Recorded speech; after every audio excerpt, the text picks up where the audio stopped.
apóstolo Paulo aos Coríntios, capítulo 15, verso 1 a 7. Eu já deixei os versículos lá atrás, viu, Vitor? Se porventura puder colocar depois. Irmãos, venho lembrar-vos o evangelho que vos anunciei, o qual recebestes e no qual ainda perseverais. Por ele também sois salvos, se retiverdes a palavra tal como vou-la preguei, a menos que tenhais crido em vão.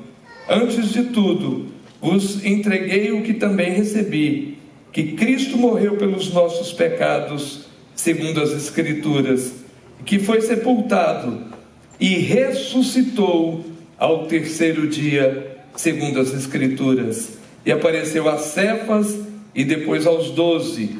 Depois foi visto por mais de 500 irmãos de uma só vez, dos quais a maioria sobrevive até agora, porém alguns já dormem. Depois foi visto por Tiago, mais tarde por todos os apóstolos. Verso de número 17. E se Cristo não ressuscitou, é vã a vossa fé, e ainda permaneceis nos vossos pecados. Feche os seus olhos. Pai, nós estamos na Tua presença santa e pedimos agora a ação do Teu Espírito para que possamos entender, compreender e aceitar a Tua palavra como ela está sendo pregada e como ela foi lida. Deus, usa de misericórdia com esse Teu servo, dando-me sabedoria e graça na transmissão da Tua palavra. Em nome de Jesus é que oramos. Amém. Queridos, na semana passada nós fomos impactados pela palavra sobre a crucificação, a vitória de Cristo na cruz. O pastor Brook a expôs com excelência, falando especificamente da crucificação de Cristo. Ouvimos que Jesus foi humilhado e, por obediência, realizou o ato de ser crucificado. Jesus, ele não apenas foi crucificado, ele realizou esse ato determinado por Deus, para que nós pudéssemos ser salvos. E por isso, e por causa desse ato, ele pagou toda a nossa dívida. Porém, a morte, a crucificação de Jesus, não foi o único ato da salvação. Se Cristo não tivesse ressuscitado, os seus ossos estariam no túmulo até hoje, como os de Confúcio, como os de Maomé, como de tantos outros que surgiram e que pessoas adoram por aí.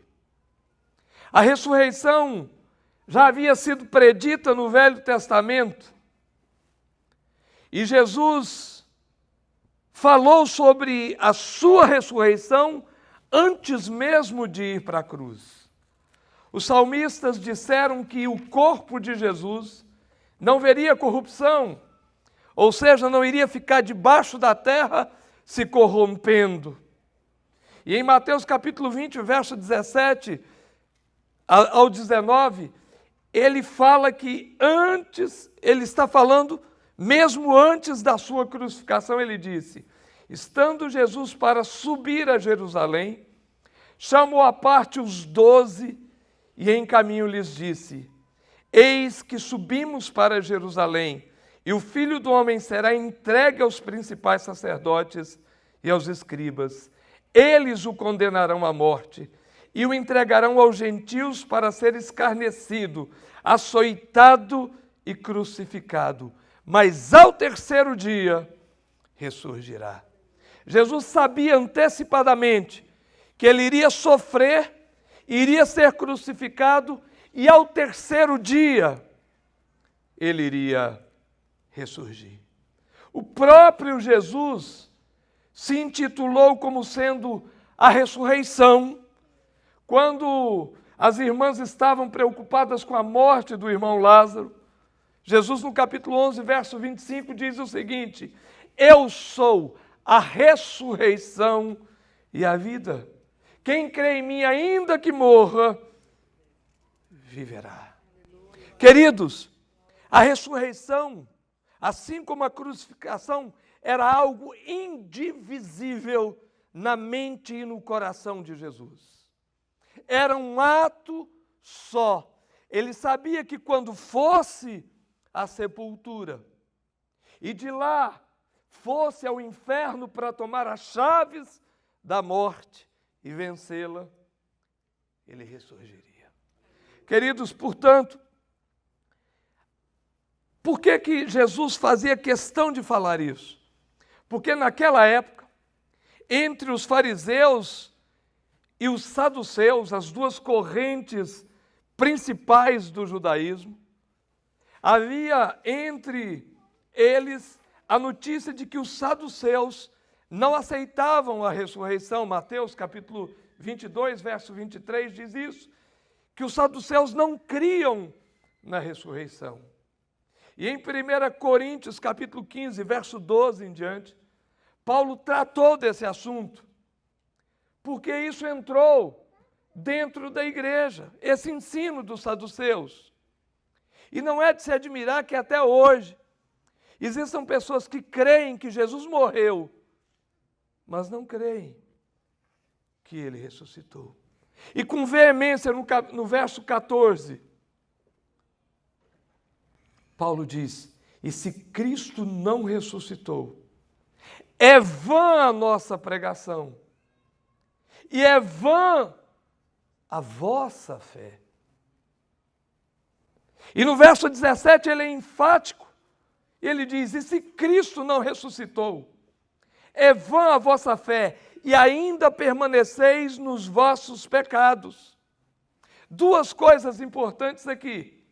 A primeira, se Cristo não ressuscitou, tudo que nós cremos é vão. Tudo que nós cremos não é verdadeiro. Não é verdadeiro que o sacrifício dele foi real, em favor. Pode ser que ele tenha morrido ali, mas não foi em nosso favor, se ele não ressuscitou. Em segundo, o sacrifício da cruz não nos livrou do pecado. Se Jesus não ressuscitou, pare de orar pedindo perdão por pecados.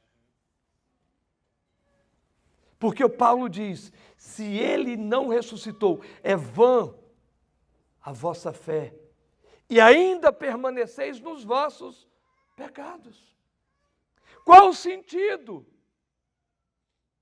O mundo viraria uma anarquia, porque não haveria no coração do homem o sentimento de pecado. Tanto faz matar o Rafael ou deixá-lo viver. Cristo não ressuscitou. Se Cristo não ressuscitou, para onde nós iríamos depois da morte? E a esperança que há no coração do homem?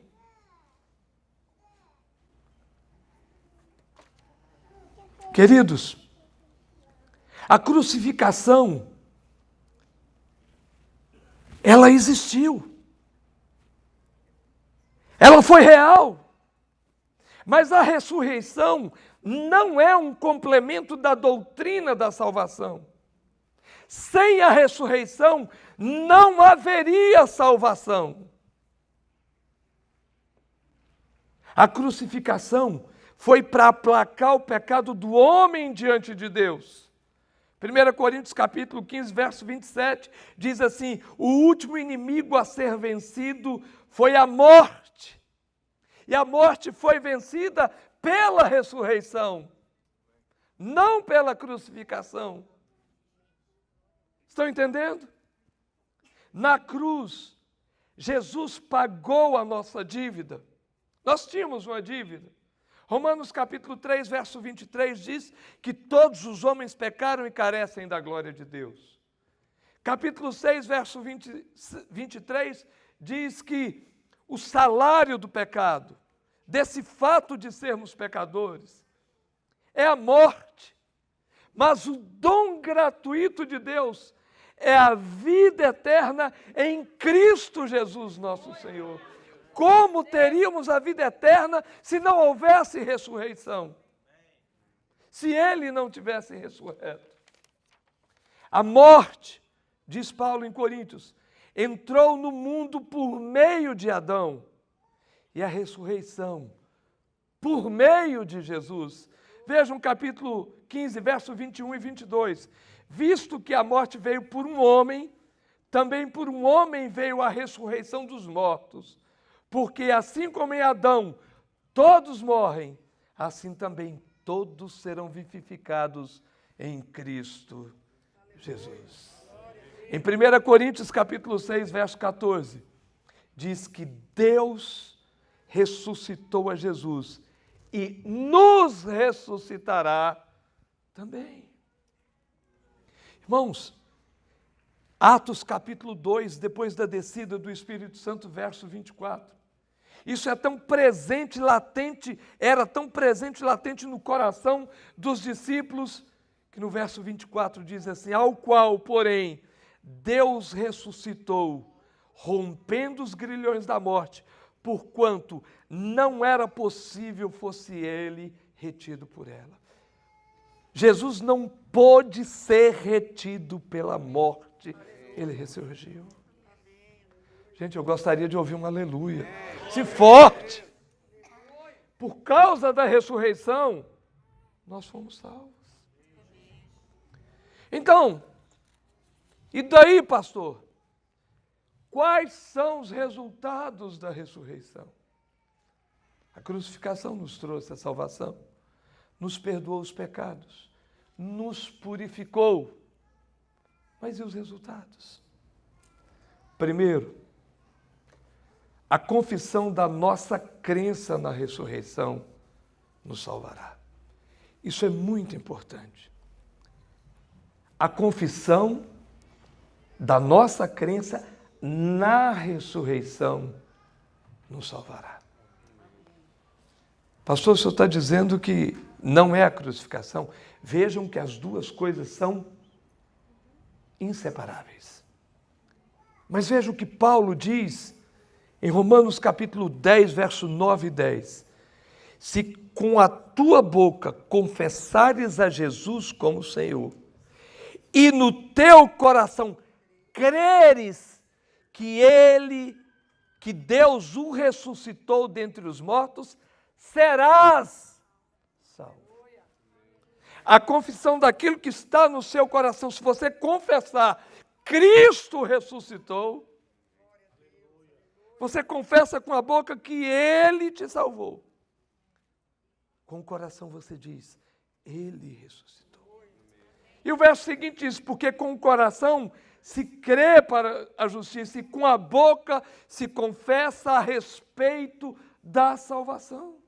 A salvação é algo verbalizado. Eu digo, eu fui salvo pelo sacrifício de Jesus. Amém? Mas a ressurreição é pela fé. Ninguém pode falar da ressurreição sem crer, se não for pela fé. E só será salvo o que crê na ressurreição. Queridos, esse é o primeiro ponto, a confissão. O segundo ponto, a ressurreição produziu a nossa justificação, que nos deu acesso à paz de Cristo. Nós vimos o pastor falar na semana passada a palavra shalom, que é uma palavra completa, que a crucificação nos trouxe a paz. Verdade. Romanos capítulo 4, verso 25 e capítulo 5, verso 1, que é o verso seguinte, eles estão ligados, diz assim: o qual foi entregue por causa das nossas transgressões. Ou seja, ele foi crucificado por causa dos nossos pecados. E ressuscitou por causa da nossa justificação. O que é isso? Jesus morreu e ele, como advogado, ele diz isso lá, João diz isso. Ele chegou diante de Deus e olhou para Deus e falou assim: o meu sangue justifica o pecado dele. O meu sangue justifica. Eu morri por causa da transgressão dele. E eu ressuscitei para estar na tua presença, para dizer para o Senhor que eu o justifiquei. Você entende o que é isso? Se você tem uma causa nessa terra, você precisa enfiar a mão no bolso, tirar o talão de cheque e pagar para um advogado. Jesus foi na cruz do Calvário, entregou a sua vida, ressuscitou e chegou diante do Pai e disse: a dívida dele está paga. A dívida dele está paga. Veja bem, justificados, verso 1 do capítulo 5 de Romanos. Justificados, pois, mediante a fé, temos paz com Deus por meio de nosso Senhor Jesus Cristo. A paz que Ele te deu com a crucificação, você só pode ter posse dela através da ressurreição, da justificação dele diante do Pai. Jesus morreu e chega diante do Pai e diz: agora, Pai, dê a eles a tão sonhada paz. Aquela paz que o pastor diz que envolve prosperidade, alegria, gozo, ausência de guerra, todas essas coisas. É isso que representa a palavra Shalom. Então, em segundo lugar, como vimos, a ressurreição foi produzida ou produziu a nossa justificação. Diga assim: Jesus, o meu advogado, ressurgiu e me justificou. Amém. Terceiro lugar, a ressurreição de Cristo é a base da nossa fé e o que nos impulsiona e nos capacita a passar pelas tribulações. Guarde bem, a base da nossa fé é a ressurreição de Cristo. Romanos 5, continuando, verso 2 e 3, diz assim: por intermédio de quem obtivemos igualmente acesso pela fé a esta graça na qual estamos firmes e gloriamo-nos na esperança da glória de Deus. E não somente nisto, mas também nos gloriamos nas próprias tribulações, sabendo que a tribulação produz perseverança. É a ressurreição de Cristo é quem fortalece o cristão, irmãos, para os momentos de tribulação. É por isso que não perdemos a fé. Não é porque somos super crentes ou melhor do que as outras pessoas, mas a justificação que Ele realizou em nós por causa da sua ressurreição produz forças no nosso coração para suportar tribulações. Vocês já entraram em enterros? Eu já entrei em enterros de quem era cristão e de quem não era. Você entra em enterros da maioria dos crentes que têm consciência e vê um ambiente sereno, tranquilo, de paz, mesmo em face da morte. Quando você entra num ambiente que não tem essa consciência, é uma histeria, grito, choro, desesperadamente. O velório se torna um lugar insuportável. Será que só eu passei por essa experiência? Como pastor, a gente passa mais do que as pessoas comuns. E a gente consegue ver isso. quando se perde um ente querido, quando vem uma tribulação na família, a paz da justificação nos acalma. E não é só isso. O texto diz que ela produz 3 resultados: perseverança, experiência e esperança. Nós somos renovados. Se na sua vida não tem sido assim, a minha pergunta é: você já creu na crucificação e na ressurreição de Jesus? Você já obteve? Faz parte da sua vida? Ou existe outros paliativos? Você consegue se acalmar com a bebida, com a droga, com a pornografia da internet? Ou o sacrifício de Jesus é suficiente para entrar no seu coração e promover tudo isso, toda alegria? Em quarto lugar, a nossa regeneração foi produzida pela ressurreição. O que é regenerar? Regenerar é quando nós nascemos de novo. Ele vem e produz um novo nascimento no nosso coração. Veja o que 1 Pedro capítulo 1, verso 13 diz: bendito o Deus e Pai de nosso Senhor Jesus Cristo, que segundo a sua muita misericórdia, nos regenerou para uma viva esperança, mediante a ressurreição de Jesus Cristo dentre os mortos. Ele nos regenerou para uma viva esperança. A regeneração foi produzida por Ele. A gente tem a mania de falar: eu aceitei a Jesus. Ele diz assim: não fostes vós que me escolhestes, eu é que escolhi a vós outros. Irmãos, é tremendo, porque Paulo, quando vai falar em Efésios sobre a salvação, ele diz assim: eu vos escolhi antes da fundação do mundo. Quando ele fala acerca da nossa vida, ele já fala projetando a eternidade, para onde nós iremos. 1 Pedro, capítulo 1, verso 4 e 5, vai para o nosso último tópico. Deus ressuscitou a Jesus para nos livrar da morte eterna. 1 Pedro, para uma herança incorruptível, incontaminável e imarcessível, reservada para nós nos céus. Ele ressuscitou para nos dar o presente dos céus. O céu não é uma coisa estranha para o homem. É por isso que desejamos.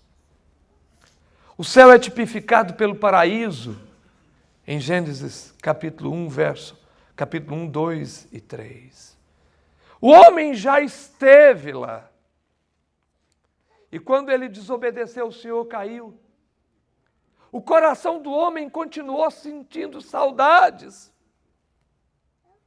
E é impressionante que quando você lê as cartas do Apocalipse, a primeira carta que aparece, a primeira coisa que é dita lá, como promessa, diz assim: ao vencedor dar-lhe-ei que coma novamente da árvore da vida. Aí você vai para o livro de Gênesis, capítulo 3, o último verso, que diz assim que Deus colocou querubins na frente da árvore da vida, para que o homem não venha e coma da árvore da vida. Deus guardou a árvore da vida para os seus escolhidos. Deus guardou a árvore da vida na eternidade, nos céus, para aqueles que crerem na crucificação e na ressurreição do Senhor. Portanto, não é só a crucificação. Ele ressuscitou por causa da nossa salvação. Maranata, ora vem, Senhor Jesus. Você irá? Você espera a sua nova morada? Você espera o Senhor? Você tem essa convicção? Você sabe que você é passageiro? A Verinha estava falando ali no louvor que nós estamos envelhecendo e iremos primeiro. Cadê a Verinha? Verinha, então os outros vão viver mais de 120. Irmãos, nós precisamos aguardar a ressurreição. É uma questão de fé. Você crê? Vamos orar. Deus, nós queremos te dar graças pela tua palavra, Senhor. Pela esperança que foi renovada em nós nessa noite. Cremos na crucificação, cremos na ressurreição, cremos, com a boca confessamos que Jesus é o nosso Senhor. E o nosso coração está cheio de certeza de que tu ressuscitastes dentre os mortos. E por isso falamos, Abba, Pai, tenha-nos nos teus braços, para a glória do teu nome. No nome de Jesus, nós oramos. Vamos adorar.